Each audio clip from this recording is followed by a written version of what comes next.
on this episode of AK Podcast. They're now in our black box. We just tend to in a lot of situations lose, I wouldn't say control, but maybe track of them, right? So we don't always have an idea of, we know what we're putting in front of them, but it could be refusals, so it might not be the most dialed in diet. We might not have a specific vitamin trace mineral premix for these girls. They may not be getting some of the other additives or goodies that the rest of the herd is getting. So they're kind of out of sight, out of mind. You know you're a hay nerd when you walk into a hay barn and you just love that smell. Doggone it, I got to put more corn in. I'm going to have to add some soybean meal. Wow, did that cost you a lot of money? Put yourself in a crowded elevator and the elevator stops because, I don't know, the building's on fire. I really like to ask them what's important to them. We're here for the cow. She's giving us all the profits we need to maintain these facilities and buildings and employees. Man, let's take care of her. Roadway, I'd call it more as a roundabout. And it's kind of like a weird analogy where we're, as farmers, farming and raising these livestock up, and then themselves are kind of have their own, herd of microbes in their gut that they're raising up. I have two great passions in my life. The one is people, and the second is cows. And I want to get the best out of them. Hello, and welcome to the AK Podcast, where we explore science and nutrition behind livestock care and management with the best and the brightest in the business. I'm your host, Chris Radke, part of the sales department here at Agri-King. And with me today is the Director of Field Services and a member of the sales management team, Mr. Mike Donaldson. Mike, how you doing, buddy? Outstanding, Chris. Having a good start to the week. Everything going good at your end? Fantastic. Wonderful. It's a Monday, so we're excited. Hey, Mike, who's with us today and what are we talking about? Well, this is going to be a pretty exciting episode, I think, Chris. We have Dr. Adam Geiger with us, and we are going to complete the life cycle, if you will, of a calf/heifer, where we started a little bit before that calf's even born, and now we're going to jump in where we finished last time and get her to where she's about to have a calf. So I will leave it up to Adam. I think at this point, Adam, you give a brief introduction if you like, or you can jump right into where we have these animals based on where we stopped our last podcast. Yeah, so anybody that's seen the previous episodes, I've introduced myself a few times, but proud to be working with you guys and able to share some knowledge and hopefully just continue to move the needle on how we raise these calves and heifers. And if you remember last time, we spent a fair amount of time talking about, and kind of over the last episode and a half, really talking about life after weaning, right? How do we get these girls through the weaning transition appropriately, ultimately get them up to around 55 to 60, I would argue 60% of mature body weight is the number we should be targeting when we're going to start to breed these girls and try to get them pregnant. And obviously we spent a lot of time talking about the role of puberty in that process and everything, and ultimately just trying to get animals bred and take them on to the next stage, which is, I think I mentioned last time, we've kind of got the two black boxes of heifers, right? So, hey, you're weaned. We'll see you when it's time to breed you. Well, now it's you're bred or pregnant. We'll see you when it's time to calve. So we're kind of entering black box number 2 here. Perfect. So let's enter that box. Let's see where we're going next.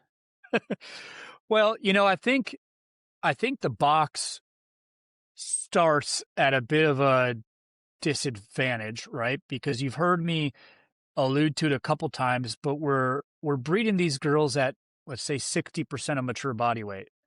Well, how many guys out there know what their mature body weight is? So 60% of what, right? If you look back into the early 2000s, there was some guidelines around withers height, hip height, body weight that we should be targeting to breed different breeds of cows at or heifers at. but we've really stopped releasing those as an industry because it is really so dependent on your actual mature body weight of your herd. And we're not talking about, okay, here's a group of cows that are going to the slaughterhouse, right? Let's just run the trailer across and call it good. No, we're really looking at getting a weight of those girls really after they've calved in for the third time, right? So third, fourth lactation animals. And it doesn't have to be that complicated, right? If we can just get a scale on the farm, whether we're in a tie stall, stanchion situation, or a parlor, and just 1 or 2 days in a row, just get some weights to just get an idea of where we're at, that's going to be really helpful, because that mature body weight is also going to help us grow these animals after they're bred, because we're going to want them to calve in at 87 to 89% of their mature body weight. So you mentioned before, and I literally just thought of this, at some point, is aspects of height, wherever you choose to measure it, you mentioned it a minute ago, is that going to be one of the next things that well-placed cameras or some sort of, I mean, I know at one point, especially on smaller farms, people would just paint a line on a post that heifers walked past, and that gave you a rudimentary idea how tall they were at the withers, at the pins, whatever it was. Is that possibly an area where automation is going to step in and help us a little bit?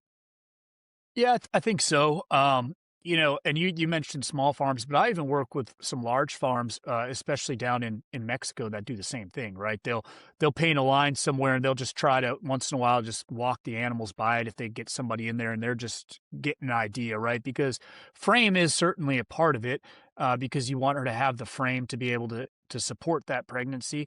But again, that's going to be very farm dependent, because it depends what you're placing your breeding emphasis on, how much type and stature is a part of what you're doing. That's all going to play a role. But yeah, I think automation is going to become a part of it, and in some instances, that automation is already playing a pretty big part in terms of weights as well. There's automatic scales and things like that. With the young calves, they're putting in like with automatic calf feeders, but with our older animals, there's opportunities there as well. Well, I suppose you're talking about automation. If someone's using robot boxes, that's a common addition to that entire process is having scales, load cells in those boxes themselves. Yep, absolutely.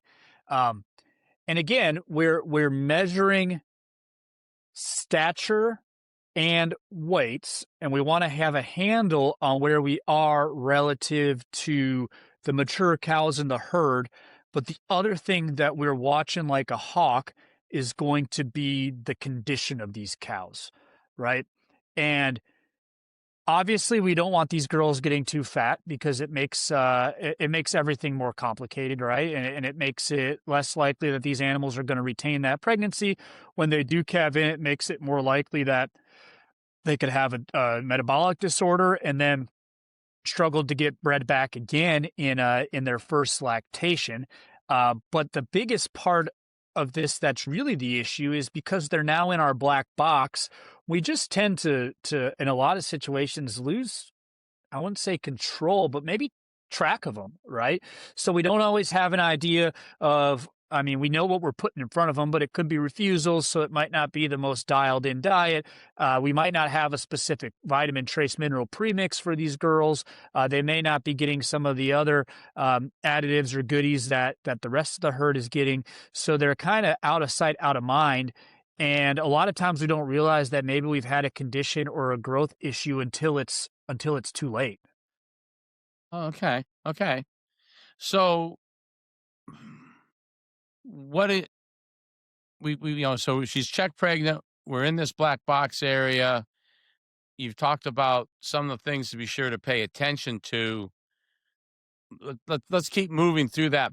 When do you see them emerging from that black box, that they're all of a sudden being watched closely again? That depends on the dairy, but sometimes it can be pretty darn close to that calving process. Okay. And yeah, so we're watching for a lot of things, right? This is the similar concept to the other black box, right? Pre-breeding, right? We feeding heifers at this point is a little bit more of an art than a science. Certainly, they're on a TMR at this point. It's a less energy dense diet. It's a higher forage diet, lower protein, right? Now, I say that lower protein. We do need to pay attention to protein when they do emerge from that period, right? Because that particularly metabolizable protein levels of up in that 1,200 grams per day or so is going to be really important for them to ultimately make colostrum, which is a big complaint that I get on farm, right? Is how my heifers, when they calve in, they just don't make colostrum. How do I figure that out? Well, Mike, if you and me can figure that out, then we can go buy our private island somewhere, because then we'll solve a lot of problems and life will be good, right? Yeah, But yeah. it's a big point of contention. But so although protein is lower through that period, we do need to put an emphasis on it, pre-calving. But the thing that we need to be remembering is the role, similar to pre-breeding, is the role that fiber plays, right? Because NDF can be our friend here. Animals are only going to consume 1% of their body weight as NDF throughout this whole period, right? So we can use fiber strategically, especially if we see condition getting out of hand.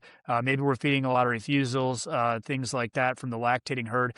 We can use forages and NDF to be our friend to help control intakes. So those are some pretty simple things that we can measure and look at on farm. And some quick math, some quick bulk tank math, if you will, to help us see maybe some small adjustments we can make to still keep our animals eating, keep room and fill adequate, but not let condition get too out of hand on us. Well, you mentioned, and I think while there has been a reduction in how much refusal most people feed their milking herd for, I'm not sure if I was feeding a herd of cows, I would be as comfortable feeding to a slick bunk the way the beef producers do. I mean, I think we're going to have some refusals, and doing something with them besides pushing them into a manure pit is fairly attractive. So what would be your tips to use milking herd refusals correctly? Well, I think we absolutely can. We need to understand what we have, right? So getting some sort of information because it's obviously sorting occurs, so it's not what you intended the cows to be fed, right? And we can see that sometimes be quite energy dense, right? So we need to make sure that we are adding fiber and forages, and that we're trying to actually, we can't just wing it, I guess is what I'm trying to say. So we need to be somewhat strategic about it. But the issue that I see the most that people fall into is they think the leftover VTM in that lactating herd is enough to cover the heifers, right? And they're probably not adding additional micronutrients into that heifer diet, right?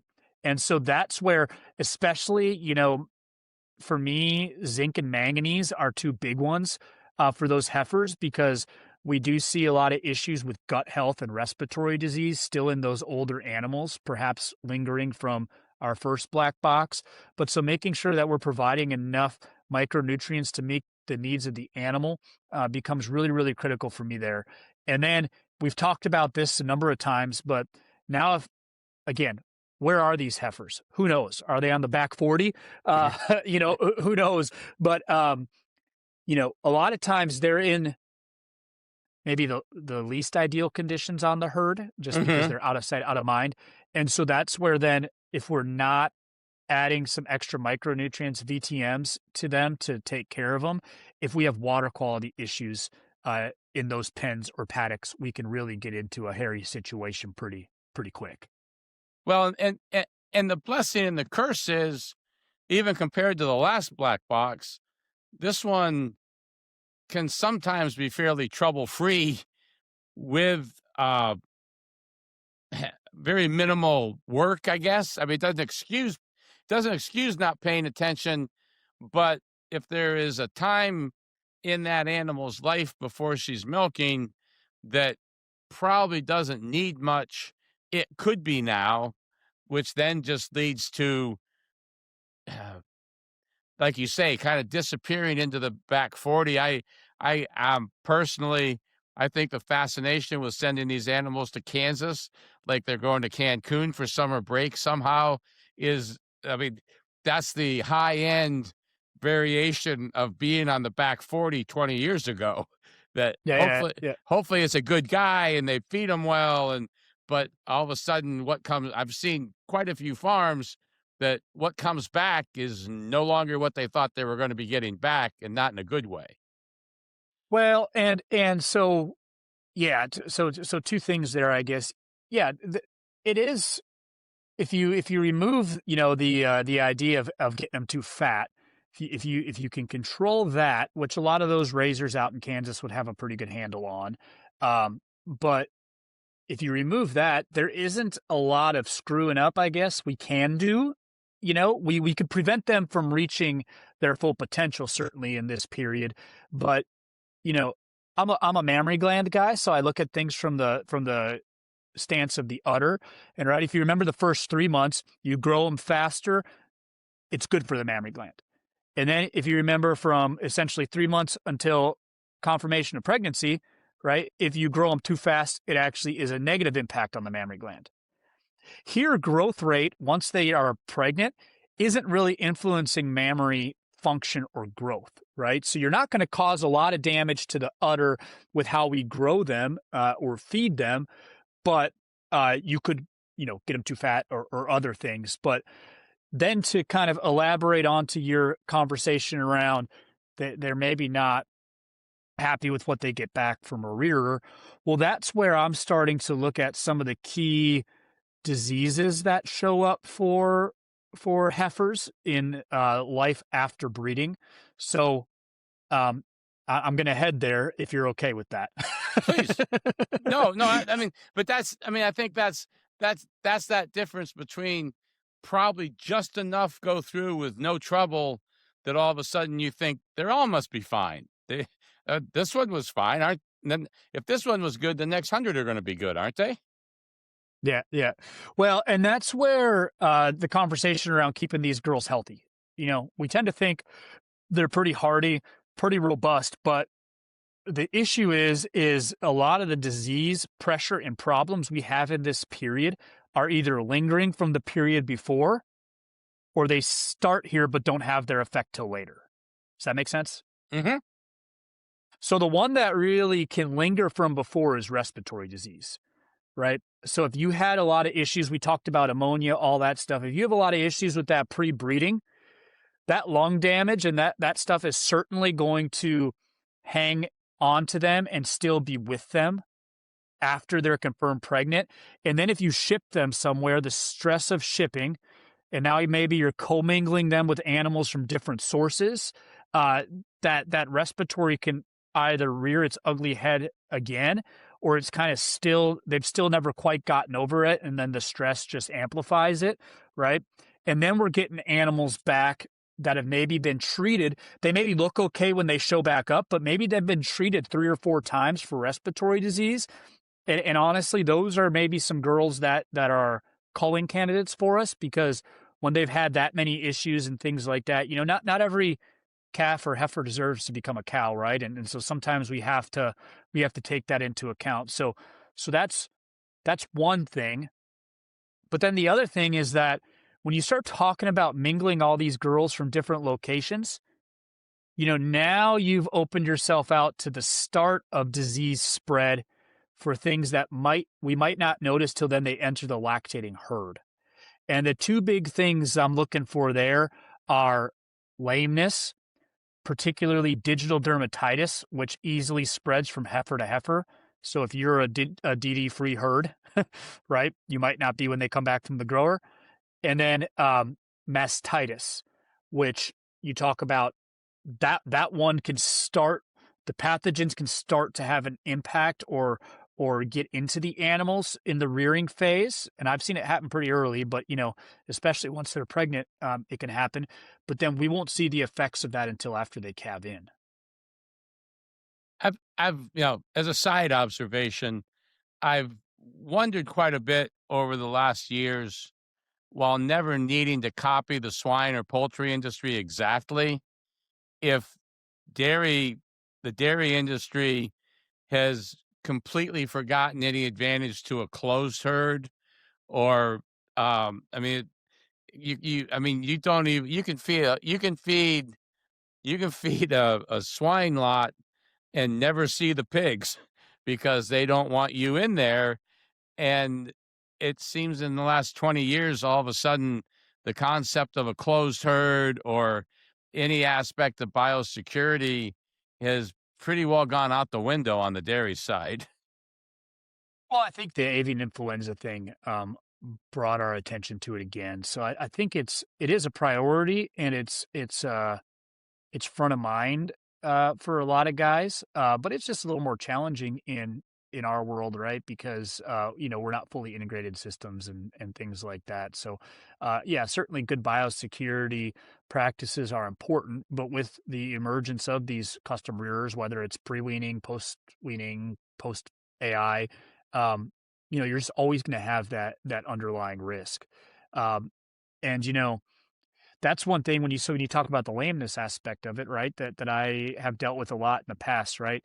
People tend to think of lameness as a cow problem because they think of, the hoof trimmer coming up and either, taking care of sole ulcers or white lines or rapid warts. And then there's an associated loss of milk production. But I've seen a lot of herds where the issues associated with digital dermatitis begin significantly earlier, as early as 6 months of age in these heifers. One of the biggest issues, and an area that I have a fair amount of experience with, is dealing with lameness in these heifers, right? And a lot of times we tend to not think of the heifers as part of the lameness issue, because when they come into the lactating herd, we might put them on the table and get a white line or a sole ulcer that we have to trim or wrap a wart. And so we notice the associated treatment costs and reductions in milk yield there. But the one thing that a lot of people don't tend to realize is that the digital dermatitis infection, or the pathogen that kind of breaks into the skin and actually causes digital dermatitis or hairy heel warts or strawberry foot, whatever you want to call it, that can actually take hold of the animal from a pretty young age, right?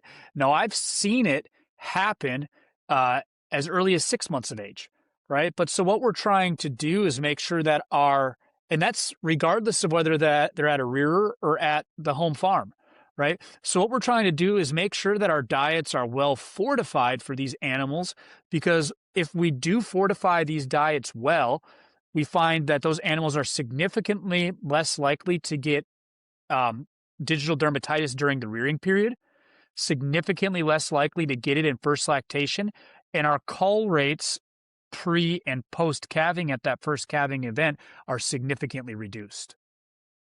Well, one of the other things that, this series has opened my eyes on a lot of things, and I thought I kind of had some of this figured out, and you're showing whole new frontiers I'd never even thought about. But you've really hammered home, yeah, the heifer's fat, the heifer's tall, the heifer's perfect, all those things. But I never would have considered how many different points in that calf heifer lifespan before she calves that major impact is going on with regard to mammary development that is cast in stone once, okay, she calved, but what she can actually become is largely what happened in the previous 22, 24 months. And if you weren't doing things correctly, there's no way her genetic potential comes out. As we're getting closer to calving, are there any additional pieces of that mammary development that's worth noticing? People are going to think we rehearsed this, because that pretty much leads into what I was going to say next really well. So we didn't rehearse it, everybody. But yeah, so again, I told you I'm a mammary gland nerd, right? That's where a lot of my training was in. This is where I think this thing comes a full 360, right?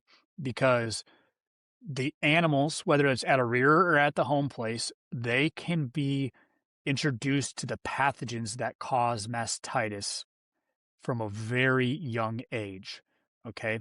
And those pathogens can migrate into the mammary gland and make their home there. And then that issue doesn't show up until they calve in for the first time. Okay, so there's data out of the Dr. Steve Nickerson, very famous mastitis researcher out of the University of Georgia. He estimated that 60 to 75% of all heifers calve in with at least subclinical mastitis in 1 quarter. Okay, so just 1 quarter subclinical mastitis. And he estimates that a lot of that is actually Staph aureus.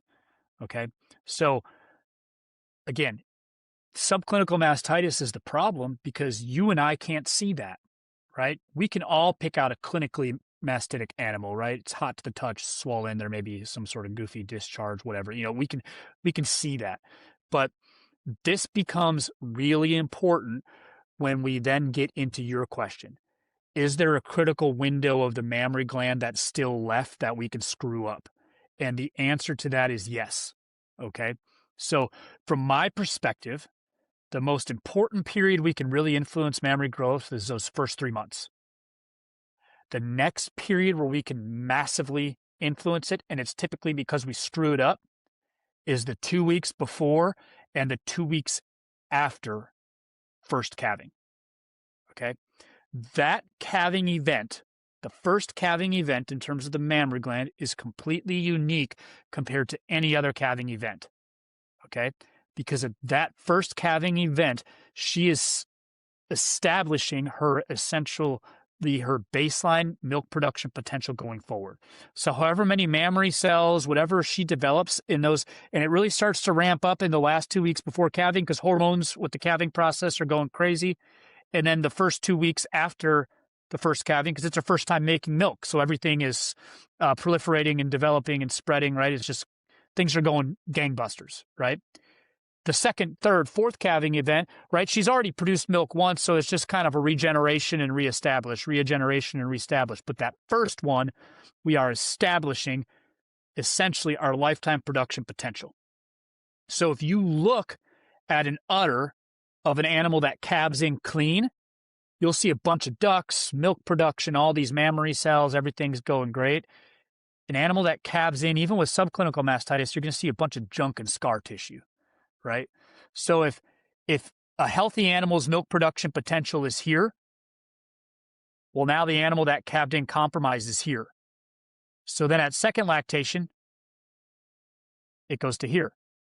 Third lactation, it goes to here. Those animals that calved in compromised, they are forever now behind those other animals. Right? So we have to make sure that we are limiting the opportunity of mastitis disease and pathogen spread to occur from older animals to younger animals. We're keeping those environments clean, and we're keeping a handle on what, our first test scores are for those heifers to see if it's an issue, right? Because again, a well-fortified vitamin and trace mineral premix can really help us here. Once they're grown out, they're good sized. I didn't really allow for calving to be any different the first time or the fifth time. She's having a calf. Yeah, it's really from the perspective of that mammary gland because it's there, right? But look at how big her udder's going to get from before she calves in for the first time until, further into lactation, right? There's a ton of internal stuff going there. And so, again, there's not much we can do to further enhance that. Kind of what we've done up to that point has established it, but a disease like mastitis, we can certainly do something that would compromise it. And I've got all sorts of cool pictures. I think I've shown you of that before, right? It's, if you look at it visually under a microscope or even there's other ways to evaluate it, it's in your face. No, and I think it is. I'm really glad that we've used the podcast format for this, that we can let people go back and, I always think, you got to be pretty automotive nerd to read your new car's owner's manual cover to cover more than once, and most people don't do it once. But you use the appendix, and you know where to go find out how much oil it takes for an oil change. You know how to go back through and use that information, not just read that information. And I think you've done a really nice job of giving us somewhat of an owner's manual on these baby calves up through the time that they're freshening. Any other thoughts on the process, or maybe a conclusion you want to draw? Now we've started the process over, right? So she's pregnant. The things we're doing here. So we're talking about that vitamin trace mineral premix and good sound nutrition practices to prevent mastitis, but we're getting a double whammy, right? Because we're also impacting that developing calf. But I think it wouldn't be right if we didn't recap a little bit the last few sessions, because we've taken a journey here, and certainly we went deep in the weeds. And depending on the issue we're dealing with on farm, we may need to, right? But if we're dealing with something or an operation or an issue for the first time, right? And we kind of look at these 5 sessions we've went through, right? There's a couple key things that I'm looking at, right? Number 1, colostrum management, right? I think we can really screw things up early on if we get that wrong. Okay. Number 2, I'm looking at what we're feeding those baby calves, right? And particular attention to solid feed, because I think that's a big opportunity for us right now. Okay. Which then ties into that weaning process. I'm always doing a deep dive into how we're weaning. Okay. And from there, it's really making sure that we're meeting the animal's needs. We're not getting her too fat, growing her too fast, and she's staying healthy, right? And not being afraid to say goodbye to some of those animals that maybe have been treated multiple times or just are kind of straggling behind. And all of this comes down to also not being afraid to test things, right? Understanding what our refusals are we're feeding these animals, testing our forages, making sure that what we're feeding the animals, what we think we're feeding the animals, what we're actually feeding her, and testing the water, right? Because if there's an area where we tend to lose track of things and maybe not meet the animal's needs as well as we could, it's in some of these periods. And then if the water is compromised, well, then we've just got we're fighting an uphill battle, right? So that was a long summary, but colostrum, calf feeding, weaning process, and then just, stay in the course, paying attention to them, making sure things don't go off the rails and these girls the condition doesn't get away from us. That is perfect, and I do appreciate you've jumped to the head of the class. You're the only 5-time guest at this point, and I'm assuming that we'll probably have you back again sometime. Maybe not for the marathon sessions we've just put you through, but no, I appreciate all your time and want to remind people, whether you're on our YouTube channel, whether you're going to the Agri-King website, I do encourage you to go back and review what Dr. Geiger's been talking about. I think there's it might not be a 4-credit course, but it's way more than your typical extension meeting on calves that he's been willing to share with us. I really appreciate it, Adam. Thank you.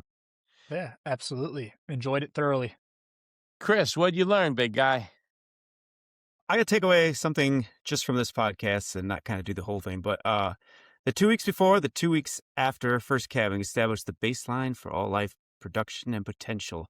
I think that kind of ties with a lot of what Adam was talking about, where the things I do yesterday are going to affect the weeks down the road, and it's just baby step and all that to get the product that you want, so desire. So, Adam, thank you so much for your time and your knowledge and just giving that to us. If you like what you heard, you like what we talked about, you can find us on just about any of our socials. If you'd like us to talk about anything specific, you can reach out to us at podcast@agriking.com.